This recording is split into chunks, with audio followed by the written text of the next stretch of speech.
Hi, everybody, and welcome to this week's edition of Unvarnished Football.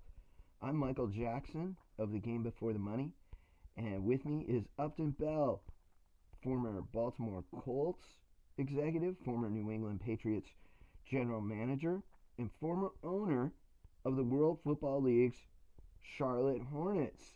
And that is what we're going to talk about today. Upton's time as a World Football League owner, a pro football owner, and of course his dad was owner of the Philadelphia Eagles, and for a short time, part owner of the Pittsburgh Steelers. And Upton also worked with John Sterling when he owned the Charlotte Hornets. He hired John Sterling. He also hired Ted Turner. The irony there. So we decided to take this episode to talk about Upton's time as an owner and his stories with John Sterling and Ted Turner during that time, both of who passed away this week. Upton, tell us the story. How did you get involved in being an owner, and what's the background there? The background is something to begin with. And by the way, Michael, ironic that back to back, two of the incredible names or characters that I knew, John Sterling on a Wednesday, and then Thursday, well, actually on a Tuesday, and on Wednesday, Ted Turner dies, both whom I had interacted with, and two of the biggest characters I've ever met. And I've known a lot of characters. But taking it back to what I learned when I was fired by the Patriots is that there are two positions in the NFL, owner and then everybody else. And what I learned in the struggle with the ownership here is that unless you own a team, you're never in control of your destiny. I don't care if you're a Hall of Fame general manager, Hall of Fame player, or coach. They always have the last word. So what I decided to do was, and I was given an opportunity by Howard Baldwin, who's now a big producer in Hollywood, but who had owned a team in the World Hockey Association, which eventually was taken in and became the Hartford Whalers.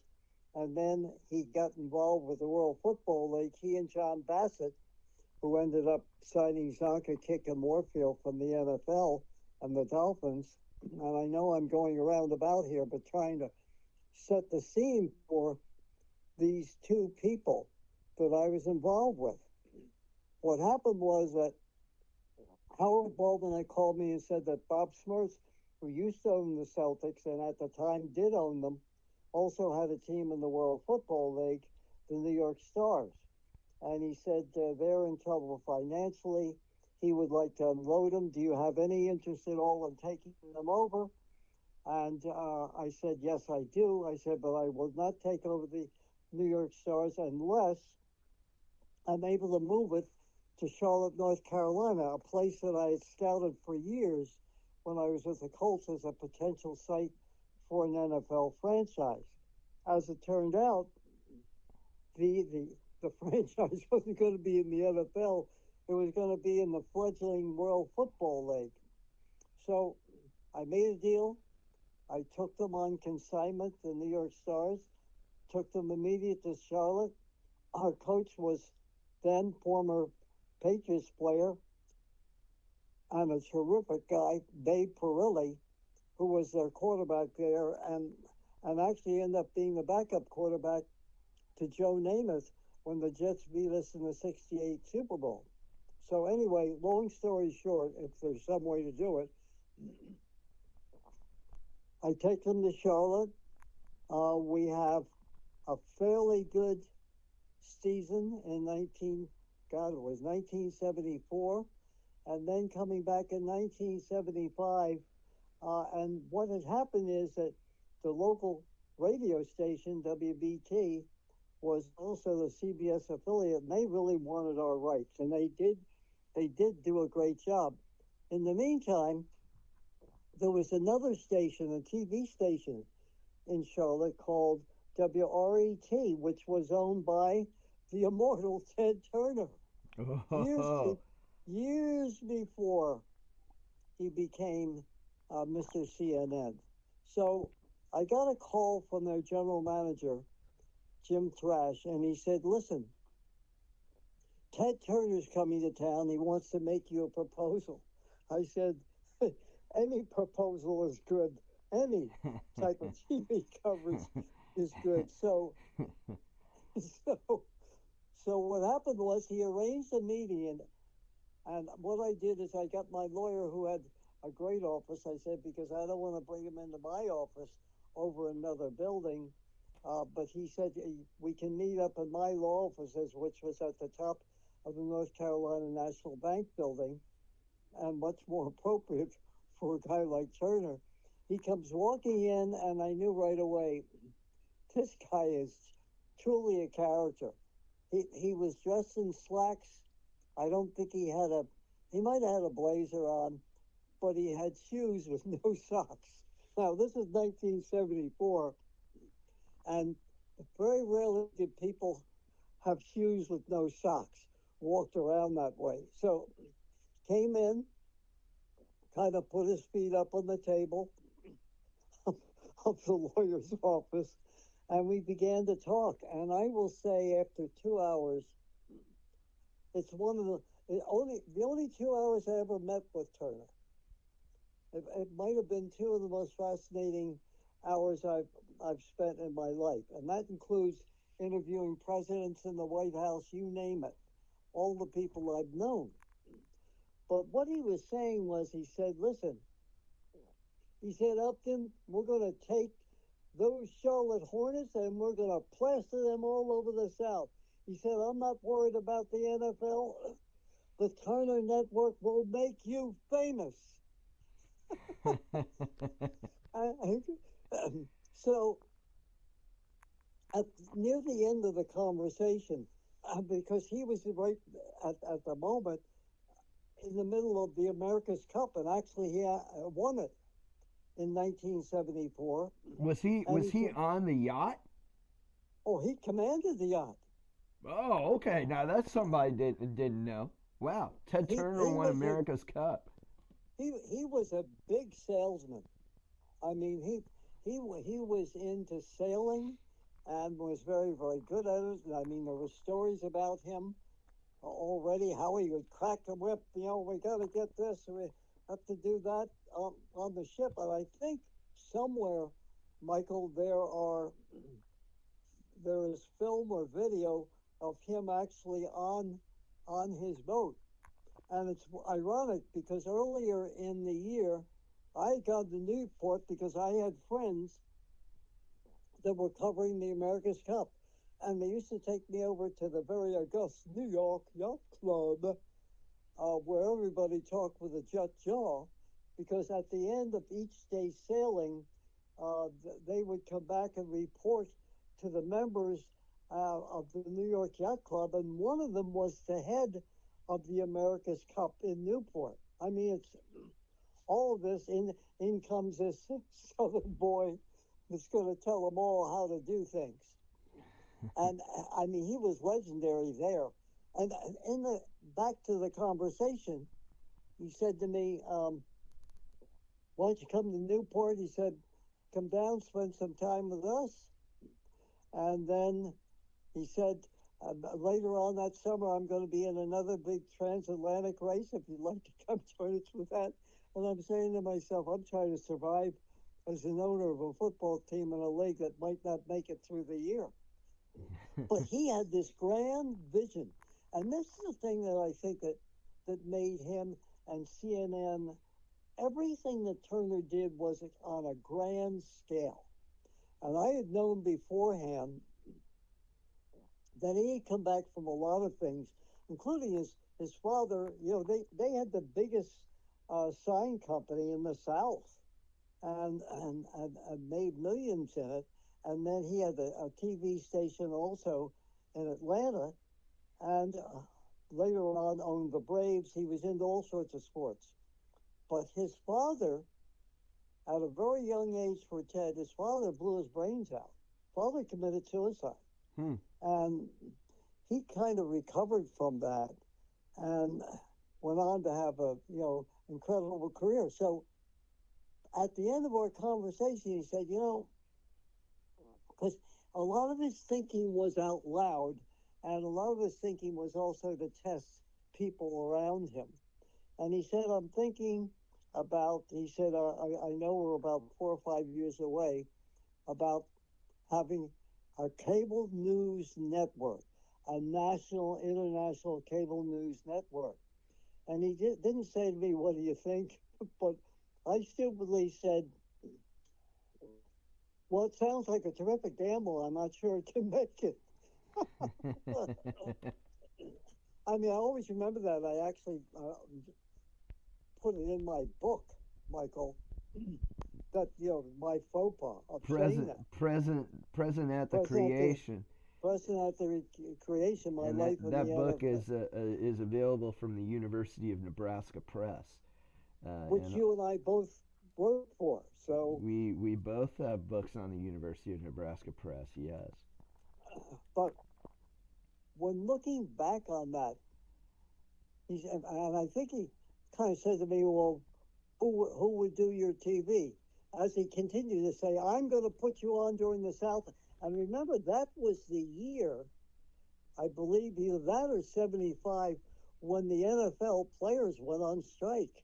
Oh, 74. 74, before the season. 74. That's when they canceled the college all-star game. So the NBC had called me just before, after I met with Turner, and said, we're interested in putting some of your games on, Upton. He said, we like, where you are in Charlotte. You're not competing in New York or something else like that. But we're very interested. If it lasts long enough, we're going to put some of your games on. This is NBC. So I'm saying to myself, oh my God, I'm saved. This could be it. NBC puts us on, gives us some publicity. Because sure. I was also at the time looking for investors in the club, and the mayor of Charlotte, who was another legendary character, John Belk, who owned all the department stores in the South, Belk Department Stores, a multimillionaire, but he was also, think of Andy and Mayberry. He was also the mayor of Charlotte. And my wife loves Belk. I'm just going to throw that in there. My wife loves that store. We have a Belk. There are Belks still in the South. That's still a store. Well, yeah. When I tell you he was Big Daddy, John Belk was Big Daddy. And even though the city council had more power, he had the real power. If John Belk said, you know what, things are going to be right here, I approve of the World Football League, which he never totally said. If he said that, you were made, buddy. If you look at the South at that time, and particularly Charlotte, there were two powers. There was the North Carolina National Bank, headed by Luther Hodges, the son of Luther Hodges Sr., who worked in the Kennedy administration, and they were really, and still are a major power. They've been renamed another bank, but he was part of it. And Luther Hodges was a big football fan, and Hugh McCall, who was also like his senior partner at the bank, was a big, I mean, when I tell you that this guy was Mr. Football in the South, that's who he was. So I had the kind of the perfect combination. It's just I didn't have any money. But that's the most important thing. But they kind of, they wanted to see football in Charlotte, and so did John Belk. But John Belk was a big Washington Redskins fan. And remember, for years, the Redskins always came into Charlotte as part of that sweep through the South, the huge network. But I kind of convinced Belk to the point of where he kind of went along with it. And then there were big plans to build the stadium midway between, and this is ironic what happened, to what you now have in Charlotte, is it's midway between North Carolina and South Carolina. And we were trying to line up investors, and all the time, the biggest problem was the league was having teams failed in different cities. So anyway, it almost looked like, and almost, as I say, because that's another word, it almost looked like we were going to make it. And Turner was really into it. So after I finished my meeting with Ted Turner, I picked up the phone and I called another truly bigger than life character, my friend from way back when I was with the Colts and he was just starting in Baltimore, John Sterling, who now, of course, not only did he die the other day, but it's high, it's far, it's an A-bomb from A-Rod. I mean, everybody knew him basically because he was the Yankees play-by-play guy, had the longest streak in Yankee history doing their play-by-play. He did over 5,000 radio games. I mean, that's unbelievable. I mean, now I've got to ask this for everybody. I'm sure this is the question on everybody's mind. Is when the Hornets won, at the end of the game, did he go, "The Hornets win! The Hornets win!" He did something like that. He did, so he started it way back then. Oh, yeah, oh, well. Hornets win! The Hornets win! He did it, and at that time, I don't believe he was the Yankee. No, he wasn't the Yankee announcer yet. He did everything possible to make it as a play-by-play person. I have never seen anybody as driven as John was. I mean, even back to when he first came to Baltimore, Michael, he had the most successful talk show, except it wasn't sports. And I remember him saying to me, he wanted to do play-by-play. That's what he always wanted to do his whole life. I said, John, you're making money. You're the best talk show host in Baltimore. And it's very, very hard for a guy from, like the New York area to come to Baltimore. They look down on anything from New York and Baltimore. And I said, why would you want to do that?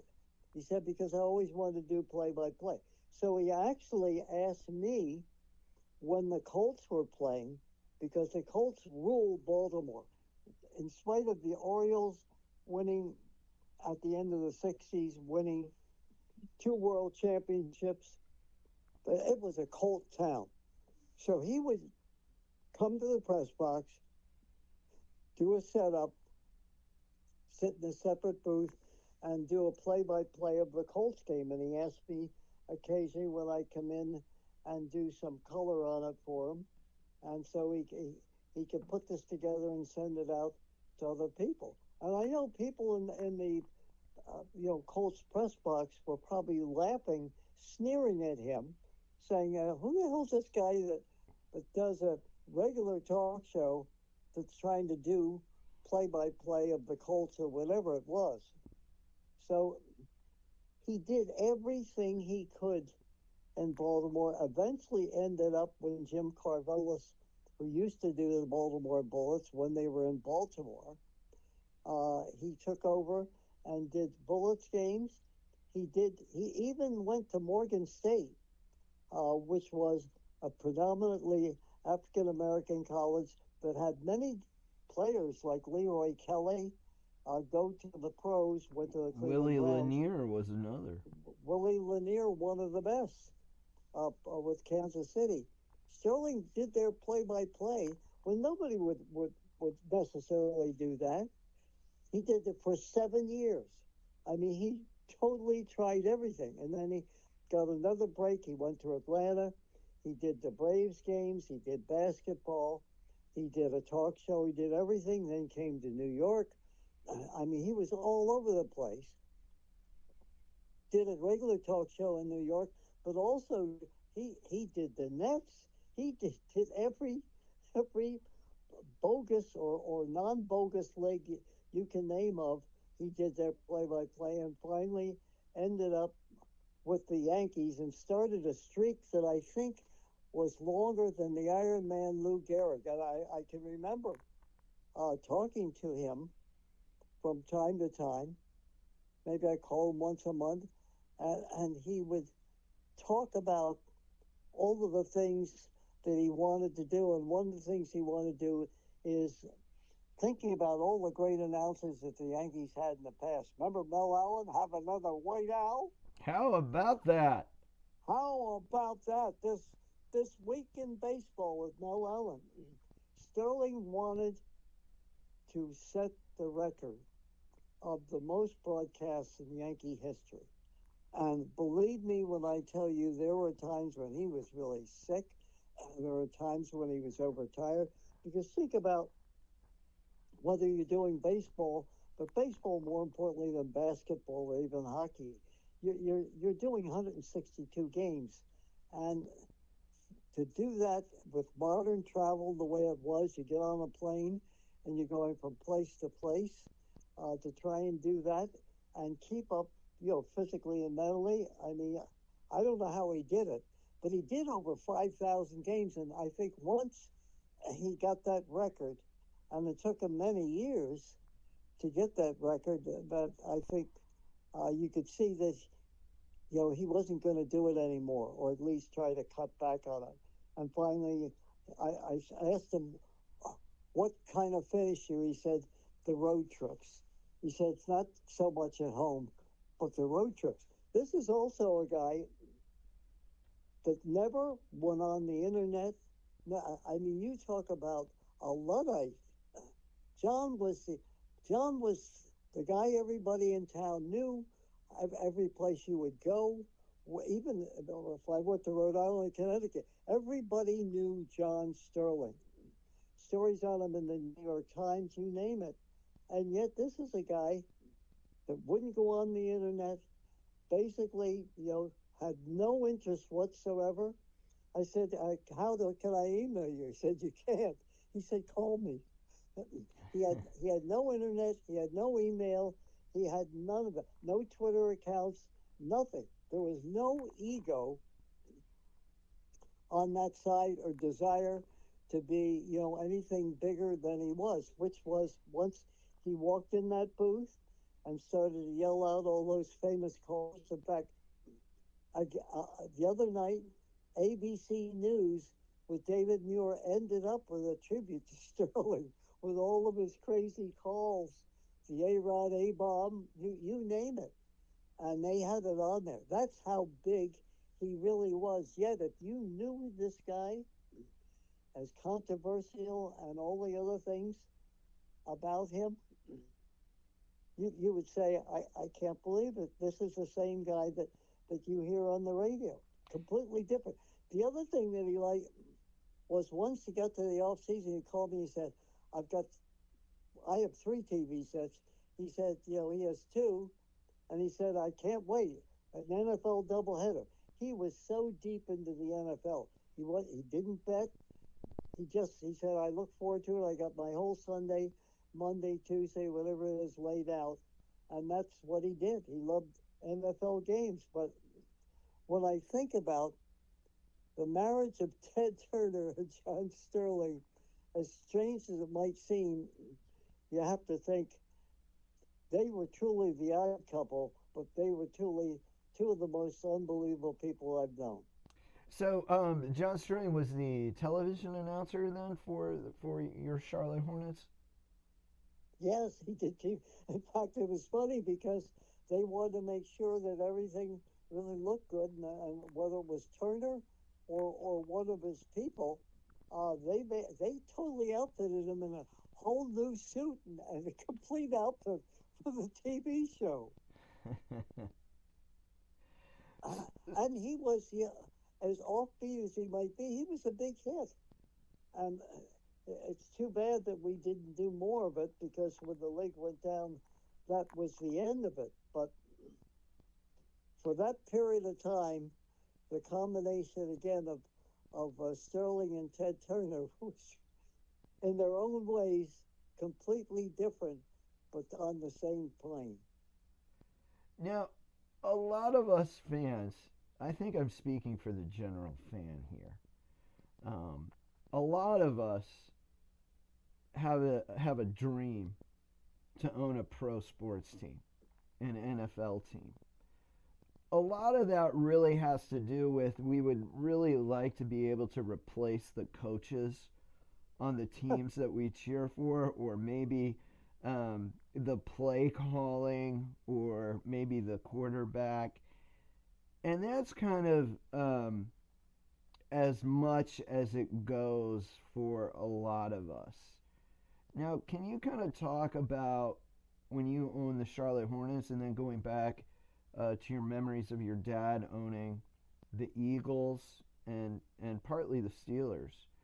Um, can you kind of bring in what are some of the things about owning a team that people would be surprised to hear about?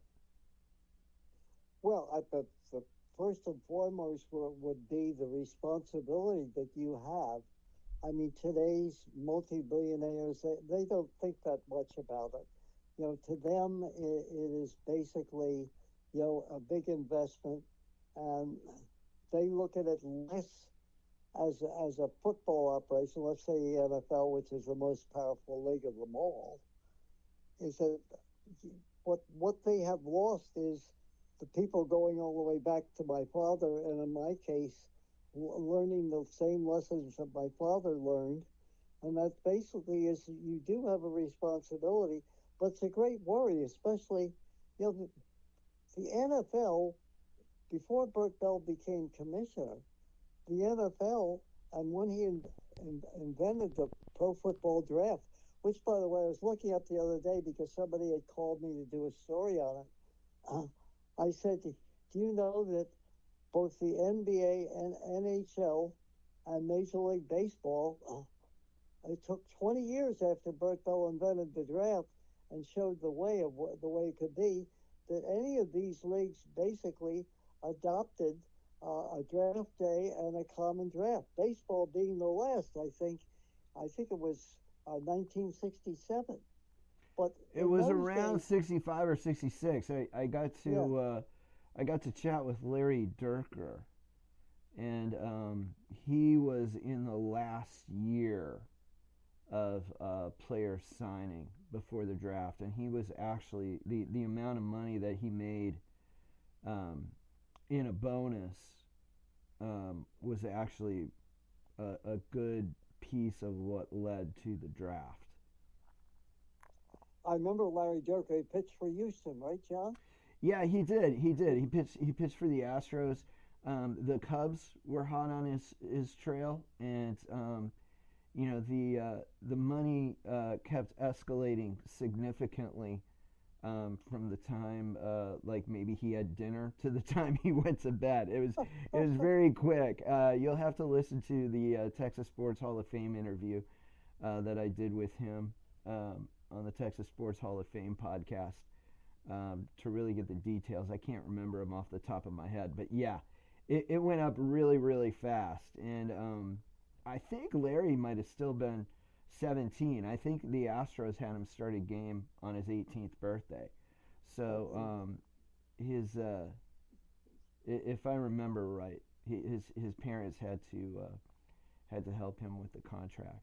Don't quote me on that, but off the top of my head, that's what I remember. But what I know for sure was Major League Baseball quickly implemented the draft right after that, which is similar to why your dad had the NFL draft with Stan Costa, propelling That that that idea. well, that's correct, because they basically Stan Koska, who was a running back with Minnesota, was jerking my father around and bidding one team against the other. My father, on the way back, I did a whole video on this on the train on the way back from Minnesota. Imagine taking a train from Philadelphia to Minnesota.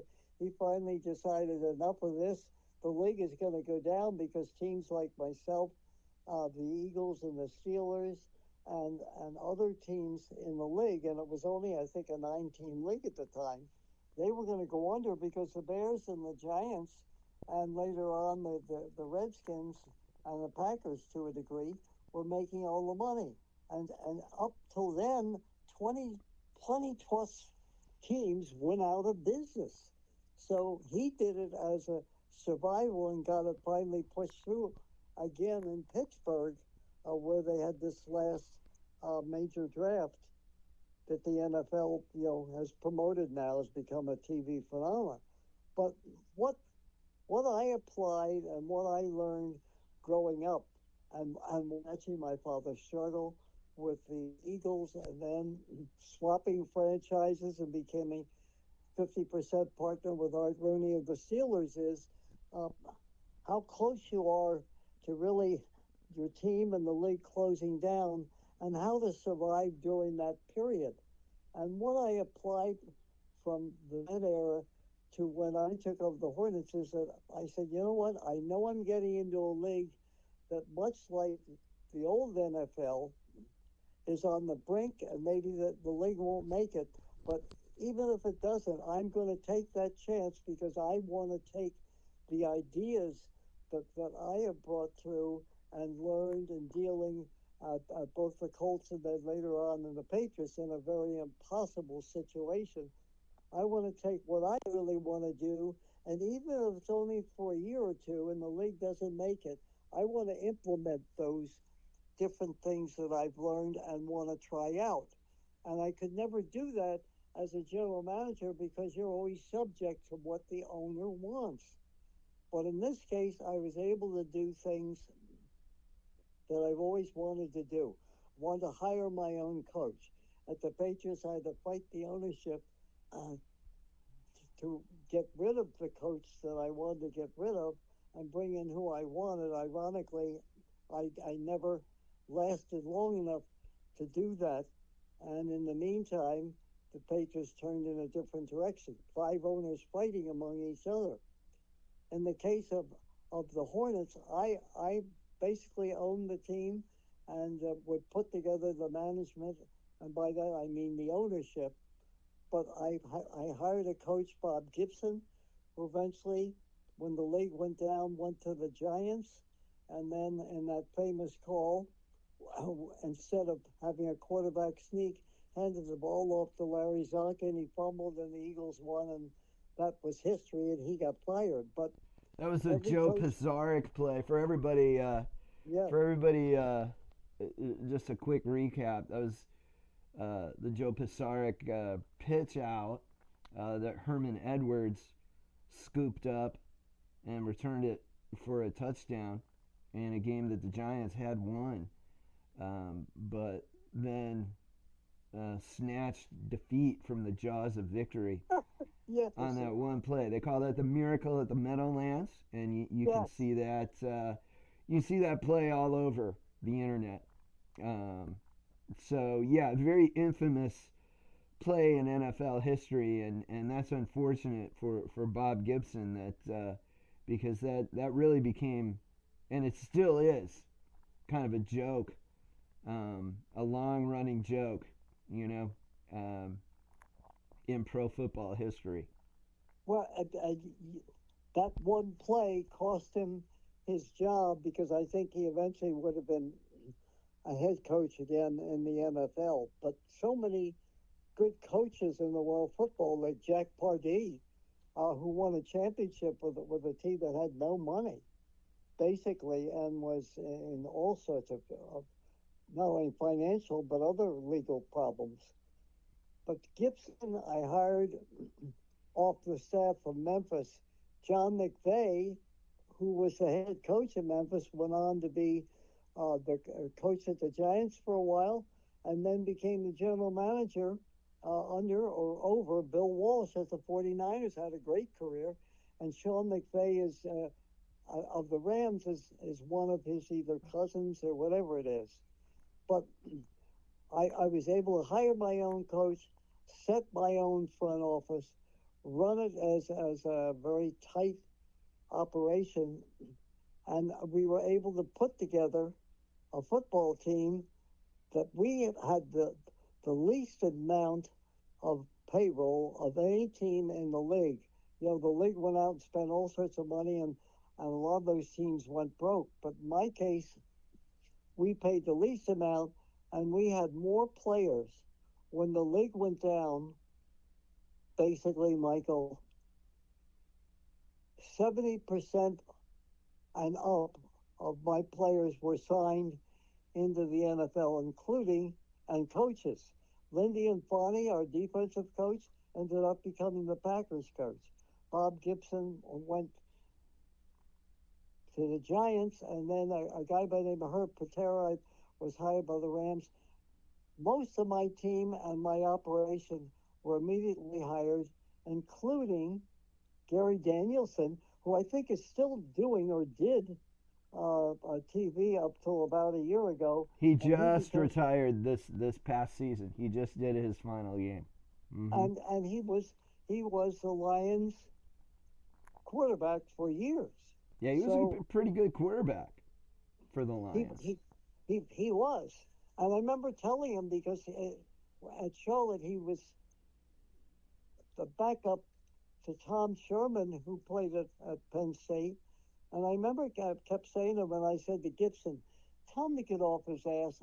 You know, he has all sorts of talent, but, you know, he's languishing on the bench because he just doesn't seem to do it in the games, in the important games.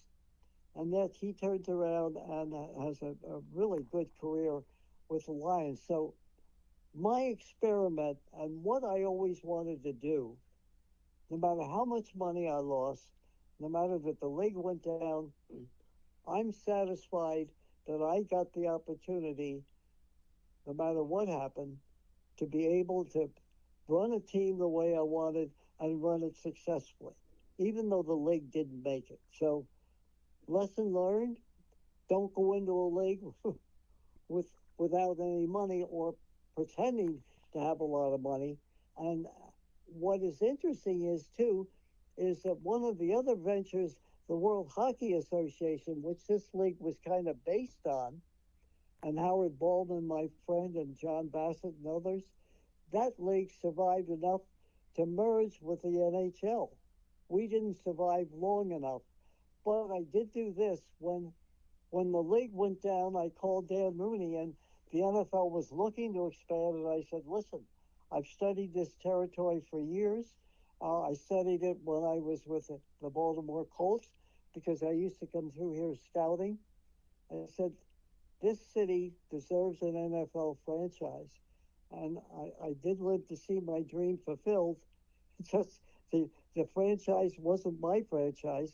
It ended up being Jerry Richardson, who, again, going back, the irony is he was the backup receiver the last year that the Colts won the championship in '59, and he was the backup receiver to Raymond Berry. He took his bonus money and the championship money, which wasn't a lot then, and invested in I think the Hardee's restaurant, and became a multimillionaire. And he's the guy that got the franchise, not me. Oh, so just missed out. And then I believe from reading your book, Present at the Creation, which again is available from the University of Nebraska Press. You can also find it on Amazon. I believe you talked about you're trying to put a deal to get your father's team, the Philadelphia Eagles, back, and that was, I think, in the early '70s. That would have been before the Hornets. I think. Can you kind of talk about that a little bit? Well, it was actually when I was in Baltimore. I went to Carol Rosenblum and Jerry Wallman, who owned the Eagles. This was back in the '60s. Got in financial trouble, and the Eagles were going to end up, which they eventually did, in bankruptcy court. And I said to Rosenblum, I said, you know what? It's always been my dream to get my father's team back. Now, again, what happened was the day that he died in 1959, watching the two teams that used to play, that he owned, the Steelers and the Eagles, that what he did was that he had, unbeknownst to his family, he had made a deal with the Philadelphia National Bank. At, at the end of the year, he was going to quietly retire as NFL commissioner. Had told nobody, including his family, yet. But he had made a deal for $900,000 to buy back his old team, the Eagles team. We didn't know that until 3 days afterwards. But when he dropped dead, and we found out 3 days later, I said, somehow, someday, I'm going to get Bert Bell's team back and get it back in the Bell family. And so when this opportunity came up, I think it was 1967, 67 or 68, because we went to the Super Bowl in 68, I had found out that Walden was in deep trouble. And so what I did was I called my cousin in Philadelphia, and then I also called my uncle, who was my father's executor, but also was Chief Justice of the Supreme Court of Pennsylvania. His great friend was a guy by the name of Eugene Dixon, who later on owned the Philadelphia 76ers. And he might have been the Warriors, but I think it was the 76ers. And he said, he has the type of money, Upton, that you're looking for, because he said, I think this whole thing is going to be up to $15 or $16 million. I said, oh my God. For that time, that type of money, which is a pittance today, but to them was like you have to be a billionaire. Mm-hmm. So he put me together and had a long meeting with Eugene Dixon and his lawyers, and we were going to make a bid. And we decided to put a bid in. I think it was like $15 million. But what happened was another guy by the name of Leonard Toes put in a bid over what we would have put in and got the franchise. And that started the Eagles downhill. So that was an almost. And that's why I basically wanted to see what it was like to run my own team. And even though it was a gamble in the World Football League, but I did try to get my father's team back. Now, you've talked to me in the past about some things, some headaches of ownership, and the costs of ownership that I think fans overlook. One that I remember specifically is laundry, and that is something that we don't really think about as fans. But the laundry bill for a pro football team is much higher than one would expect. Was it you that had the big laundry bill, or was it your dad? I can't remember. No. This cost us dearly. Cost us the last part of the season of the playoffs. Again, for World Football League, it's 1974, and I didn't realize, I didn't know at the time that Bob Smertz, who kind of gave me the team to take it south with the idea that I would find owners that would then pay for him and get him out of the picture totally as the former owner of the team. Before that had even happened, David Merrick, the famous Hollywood or Broadway producer, who had many hits, wanted to buy the New York Stars and had offered, I think, up to $2 million. And again, think about the times when that type of money seemed pretty good for a league that was in deep trouble. And Smertz turned it down. Stupidly, I would have taken the money and run, particularly with the situation he was in. But what I didn't find out when I went to Charlotte, and you never know till after the fact, is Smertz owed everybody, including a giant laundry firm for players' uniforms. And what happened was that we were playing a game in Shreveport, Louisiana, against the Shreveport Steamers. I got a call at halftime. It was one of the few trips that I didn't make with the team. I got a call from my business manager, and he said, there's a sheriff at our door. He said he looks like the sheriff out of what? Remember the sheriff out of the Dodge commercials? uh, arresting people. Oh, you can't do this.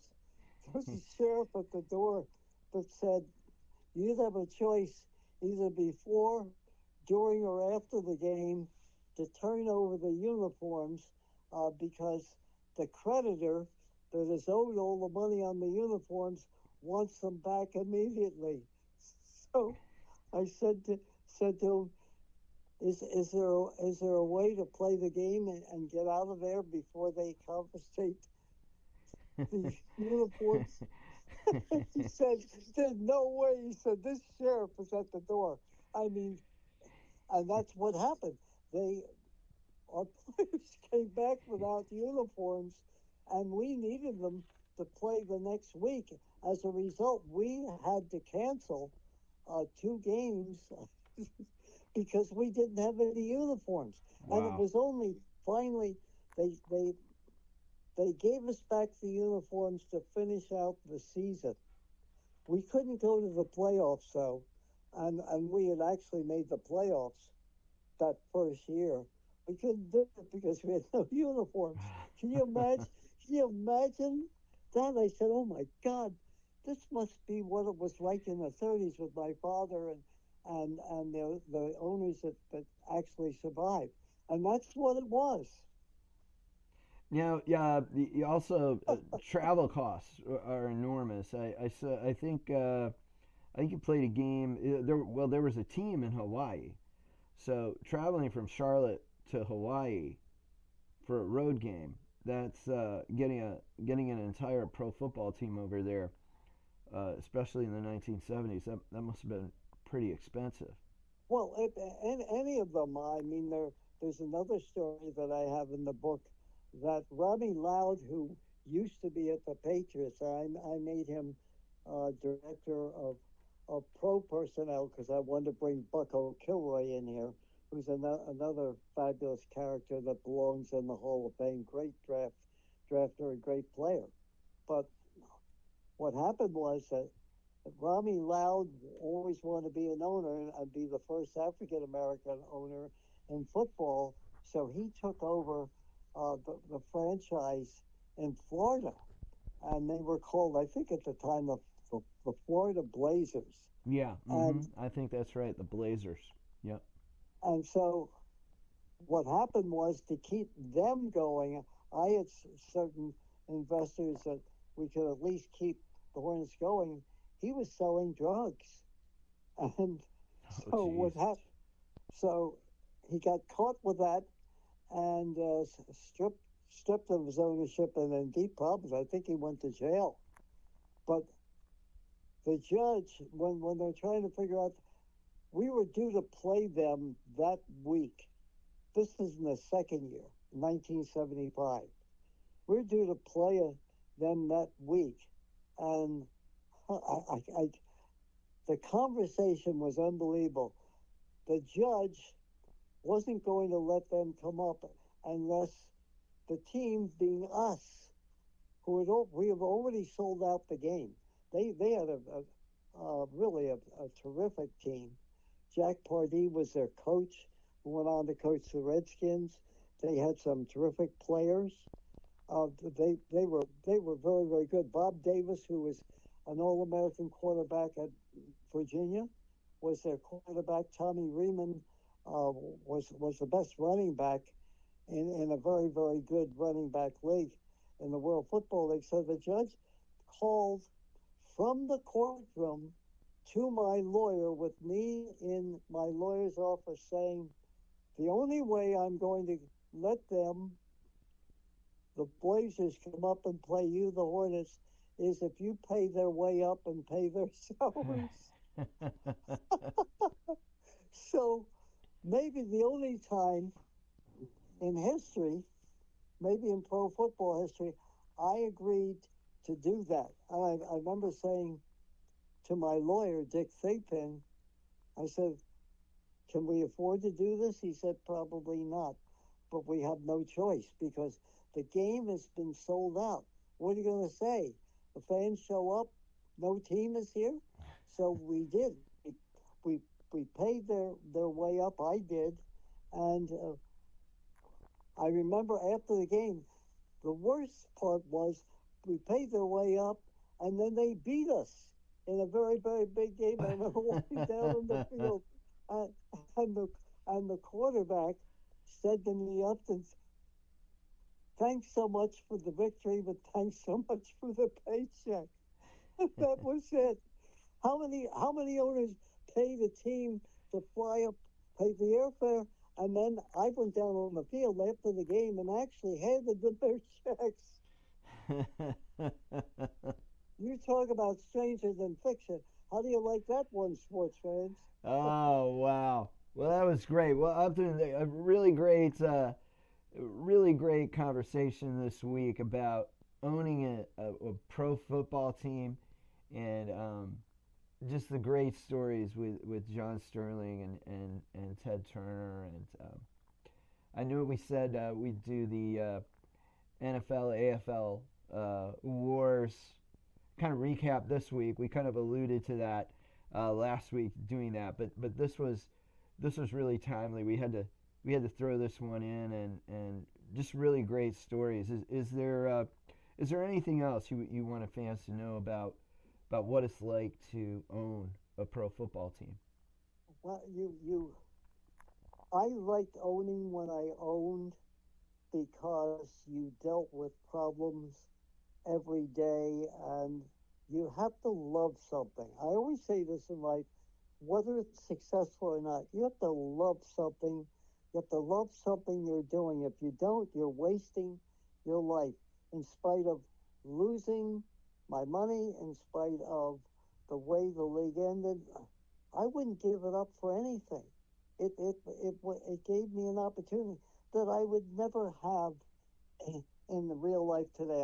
I couldn't afford the Eagles at the time and had to get a partner. I couldn't afford today. It's in the stratosphere, and I wonder how those owners today, the multi-billionaires that own the team, what are their real worries in life? Uh, they don't. I mean, you have Jerry Jones operating kind of like an old time owner, in that he dictates everything, but he doesn't have to worry about anything. They're guaranteed. Those television contracts were the difference between the World Football League making it or not. Oh, I will throw this in as a bonus.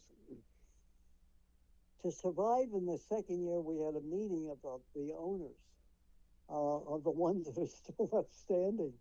And what we had decided to do, come up with a plan was that everybody would throw in, and we would buy Joe Namath from the Jets. We had already talked to his attorney in New York, and what we even agreed to do was to make sure that he never was hit on his knees, because as we know, he always had bad knees. So that if you're rushing the passer, we even got in this. If you're rushing Namath, you would kind of run by him, like let the tackle run you by him, or just make sure if you hit him, to stay away from the knees, and we would guarantee him a certain amount. What Namath's attorney, I think his name was Jimmy Walsh, his attorney wanted for Namath to be given a franchise or given a big piece of the television money, because this is what we're going to do. We're going to go to the networks again. It was done on a TBS network for a while. I think it was Eddie Einhorn that had that network and made it very successful until the league ran into real problems financially. But we were going to go with a package to the network. So we're looking for the ones that didn't have them, the NFL, to make an alternative network and say, here's the package. You get Namath, he'll have a piece of the action, and here's the whole deal. We had it all laid out, and then two of the owners backed out because they didn't want to share the money. And I said, are you kidding? We're going to go under. So what's your alternative? But two of the owners, two or three of them held out, and that I said, that's the end of the league. But that deal was almost made with Namus Attorney. How many people really know that story? They don't. They don't until now on Unvarnished Football. Everybody, thank you for listening to this edition of Unvarnished Football. Please visit uptonbell.com. And Upton also has the Upton Bell collection. You can search for that at the University of Massachusetts, and that's online. And you can see helmets from the Charlotte Hornets. You can see memorabilia. You can see that from your computer or phone. You can see photos of those. And also, please visit thegamebeforethemoney.com. And we will be with you next week. Looking forward to it. Unvarnished Football. No fluff, no filler, just football. Good stuff.